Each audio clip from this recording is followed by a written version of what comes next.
Hello guys, ഇത് Audi Q3 2012 മുതൽ 18 വരെയുള്ള സെയിം പ്ലാറ്റ്ഫോം 8U. ഇതിനുള്ള പ്രശ്നം എന്ന് പറഞ്ഞു കഴിഞ്ഞാൽ ABS സെൻസറിൻ്റെ കംപ്ലൈൻ്റ് ആണ്. ജസ്റ്റ് അതെന്താണെന്ന് കാണിച്ചു തരാം. ഒന്ന് ഇതിൽ വണ്ടി ഇത് ചെയ്യുമ്പോഴേ എല്ലാത്തിൻ്റെ പാർക്കിംഗ് സെൻസർ, സ്റ്റിയറിങ്ങിൻ്റെത്, ABS, ESP, പിന്നെ സംടൈംസ് ഇതിൻ്റെ അഡാപ്റ്റീവ് ലൈറ്റ് എല്ലാത്തിൻ്റെ ഫാൾട്ട് വരുന്നുണ്ട്. അപ്പോൾ നമുക്ക് സ്കാൻ ചെയ്ത് നോക്കാം ഏത് സെൻസറാണ് പോയിട്ടുള്ളതെന്ന്.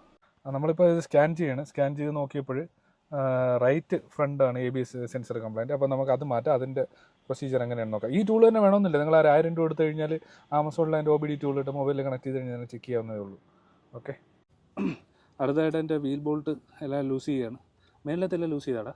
ഇല്ല.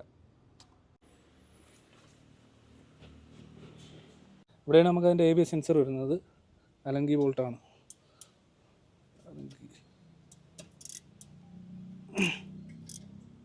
വീൽ സ്പീഡ് സെൻസർ റീപ്ലേസ് ചെയ്യാം. ഇതാണ് പോയ സാധനം. നമുക്ക് ഇതാണ് അതിൻ്റെ, ഇത് ഒറിജിനലല്ല, ആഫ്റ്റർ മാർക്കറ്റ് പാർട്ടാണ്. റീപ്ലേസ് ചെയ്യാം.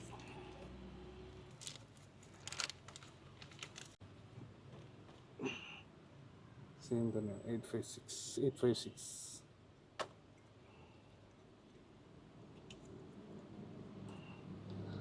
ഓക്കെ,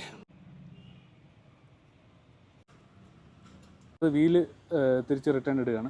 അവിടെ സെൻസറിൻ്റെ പാർട്ട് നമ്പർ കറക്റ്റ് അല്ലായിരുന്നു? 856 തന്നെയായിരുന്നു. കറക്റ്റ് തന്നെ അല്ലേ? അതെ അതെ. ഓക്കെ ഓക്കെ, ഇതാണ് നമ്മളിപ്പോൾ ABS സെൻസർ മാറ്റി കഴിഞ്ഞപ്പോൾ അതിൻ്റെ ഫാൾട്ട് കോഡ് ഒന്ന് റൈസ് ചെയ്യാം. ജസ്റ്റ് ആ സെയിം ഇതിൽ തന്നെ എടുത്തിട്ട് ഇപ്പോൾ വണ്ടി സ്റ്റാർട്ട് ചെയ്ത് കഴിഞ്ഞാൽ ആ ഫാൾട്ട് വീണ്ടും അത് കണക്ക് തന്നെ ഉണ്ട്. ജസ്റ്റ് എറേസ് ചെയ്യുക, വേറെ ഒന്നുമില്ല. DTC memory clear. യെസ്, ഇപ്പോൾ നമ്മുടെ ഫോൾട്ടെല്ലാം എറേസ് ചെയ്ത് എല്ലാ ഫോൾട്ടും പോയി കഴിഞ്ഞു. ഇത്രയേ ഉള്ളൂ പരിപാടി. ഓക്കെ.